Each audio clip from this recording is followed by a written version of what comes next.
बहुत अच्छा लगा पहली बार मिलके। पहली बार मिले, उन्होंने कुछ कहा आपसे? हमसे बात भी किए और कहे कि दुआ कीजिएगा कि आपसे कहा उन्होंने कि दुआ कीजिएगा? जी भी मेरे ही से कहा कि दुआ करो कि हम लोग जीते। तो असद द इंडियन खबर, सच आपके सामने।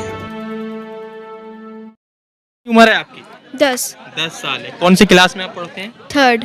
में पढ़ते हैं। तो असदुद्दीन ओवैसी कैसे लगे? उनको देखा आपने, फूल दिया, देखने में तो खूबसूरत है, मगर फिर भी आज मुलाकात की तो क्या लगा देखकर? बहुत अच्छा लगा पहली बार मिलके। पहली बार मिले, उन्होंने कुछ कहा आपसे? हमसे बात भी किए और कहे कि दुआ कीजिएगा कि आपसे कहा उन्होंने कि दुआ कीजिएगा? जी। अच्छा, तो क्या लग रहा है कि अगर आप दुआ करेंगे तो ये विधानसभा सीट जीती जा सकती है? जी इंशाल्लाह। अच्छा, क्यों लगता है कि क्या लगता है कि असदुद्दीन ओवैसी साहब सबके बारे में बात करते हैं या सिर्फ अपने बारे में बात करते हैं? सबके बारे में बात करते हैं। और बाबा योगी आदित्यनाथ? उनका तो कुछ नहीं पता। उनका कुछ नहीं पता। क्यों, तो आप उनको नहीं देखते? नहीं। उनको नहीं देखते। तो क्या लग रहा है कितने वोट से आप अपने प्रत्याशी को जिता रहे हैं?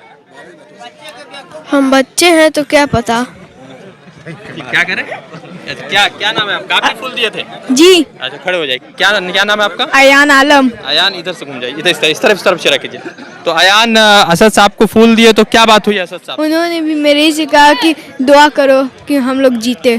तो असद साहब को मालूम है कि आपकी दुआ की भी जरूरत है उनको? जी। अच्छा, तो असद साहब क्या लग रहा है, आने से यहाँ पर सीट जीत पाएगी एमआईएम? जीत जाएंगे। जीत जाएंगे। तो बहुत सारे लोग ये कह रहे हैं कि लड़ाई जो है एमआईएम की नहीं हो रही है, लड़ाई सपा और वर्सेस बसपा चल रही है। जमाली साहब जीतेंगे, लेकिन ये सब अफवाह है। अच्छा, ये सब अफवाह। चलिए, आज कुछ और साथियों से। क्या नाम है सर आपका? डॉक्टर उस्मान गनी।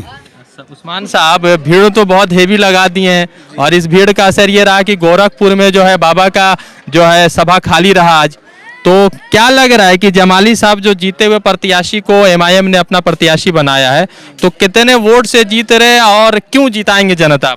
अरे भाई, उनको जनता ने 2 बार जिताया है, इसलिए कि वो गरीबों और मजदूरों की, गरीब तबके की और मजबूर की, बुनकर भाइयों की ही सियासत करते हैं, बाकी और कुछ नहीं करते। वो बिना एमएलए बने भी तो उनका जो है काम किया जा सकता है, उनकी रहनुमाई की। नहीं, एक प्लेटफॉर्म चाहिए। राजनीति, लोगों की मदद करने के लिए एक प्लेटफॉर्म चाहिए। सियासत और एमपी एमएलए बनना ये एक प्लेटफॉर्म है। हम गरीबों की मदद तो वो एक ज़माने से कर रहे हैं, लेकिन जब उन्होंने एक प्लेटफॉर्म पाए और जब वो 2012 में पहली बार विधायक हुए, आप यहाँ से पूछ लीजिए ना लोगों से, आप जरा जनता के बीच में जाइए ना। टिकट क्यों काट दिया? मुसलमान है इसीलिए? पार्टी ने टिकट इसलिए नहीं काटा, पार्टी ने बेवकूफ़ बनाया। इन्होंने तो बहुजन समाज पार्टी से इस्तीफा दे दिया। कुछ कारणवश उन्होंने नहीं कुछ असल में देखिए, ये आदमी बड़ी शान से जिंदगी जीता है, अपने उससे अपने मयार से और अपनी खुददारी से कभी समझौता इस आदमी ने कभी नहीं किया। तो क्या समझे? लड़ाई किनसे है आपकी? हमारी लड़ाई किसी से है ही नहीं है। ऐसा थोड़ी होगा। ऐसे ही है, लड़ाई किसी से है ही नहीं है।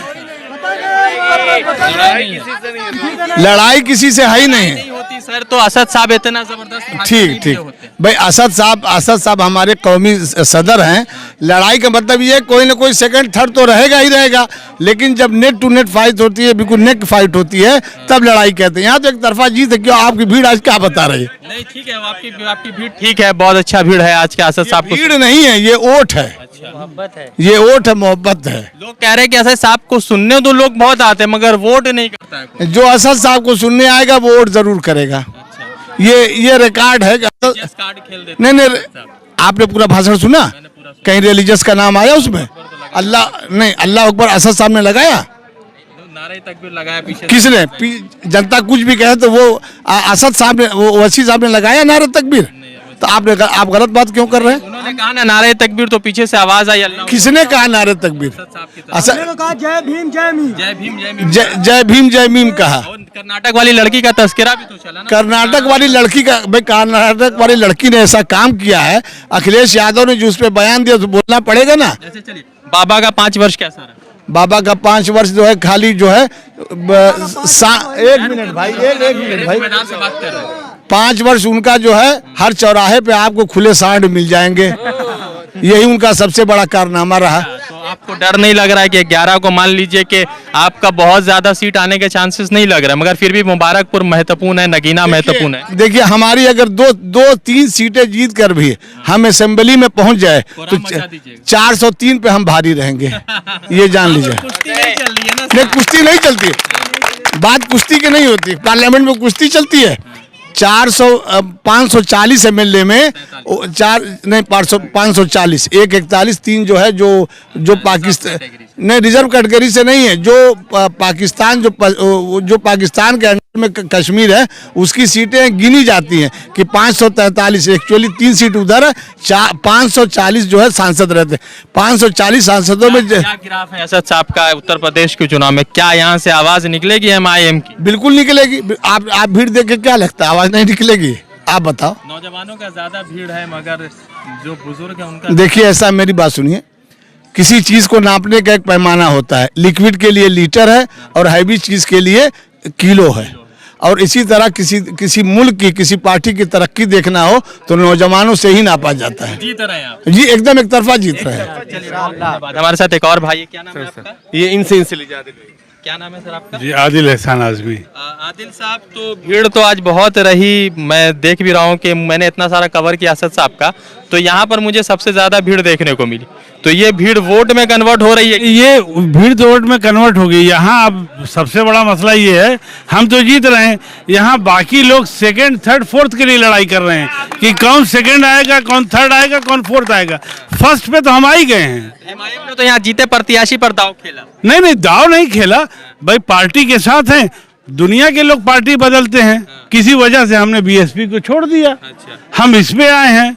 अब ये देख लीजिए, सपा को देख लीजिए, जितने भी BJP से निकले सपा में आए और सपा ने टिकट दे दिया। तो वो भी तो कह सकते हैं कि बसपा से निकले और आपने टिकट दे दिया। नहीं, उसकी वजह ये ना, सब 10 साल से विधायक है, यहाँ की आवाम के दिलों में बसते हैं ये।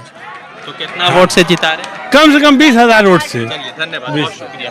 तो लगातार उत्तर प्रदेश के चुनावी कवरेज पर है और बहुत सारे साथियों से बात हुई, एकाध लोगों से और बात करेंगे। क्या नाम है आपका? मोहम्मद तबरेज। क्या लग रहा है, क्या है भीड़, क्या माहौल है वैसी साहब का? इंशाल्लाह जीतेंगे। जीतिएगा। कितने वोट से जीत जाइए? अब देखा जाए, आने वाला वक्त ही बताएगा। बदलाव है, इंशाल्लाह होगा। क्या लग रहा है, कौन जीत रहा है यहाँ? क्या लग रहा है, कौन जीत रहा है? वैसे सर वैसी साहब जीत रहे। क्या करते हो तुम? पढ़ता हूँ, टहलता हूँ। कौन से क्लास में? 5 में। 5 में पढ़ते हो, तो वैसी साहब जीत रहे हैं? जीते रहे बिल्कुल। कितना वोट से? चौथे पर है, एकदम पहले पर जैसे। क्या कह रहे थे, आइए बताइए। जी भाई, बहुत जज्बात में थे। क्या लग रहा है, वैसी साहब जीत रहे हैं? यहाँ इंशाल्लाह एकदम पक्का जीत रहे हैं। यहाँ से क्यों जिताएंगे लोग उनको? देखिए, यहाँ पे जो इससे पहले जो हुआ है, यहाँ से जो 10 साल विधायक है वो बाबा जी मंदिर से आए, यहाँ पे बने हुए हैं CM। अब देखिए कोरोना हालात में यहाँ के विधानसभा 346 में उनका कोई आदमी नहीं दिखा, सिर्फ गुड्डू जमाली दिखे।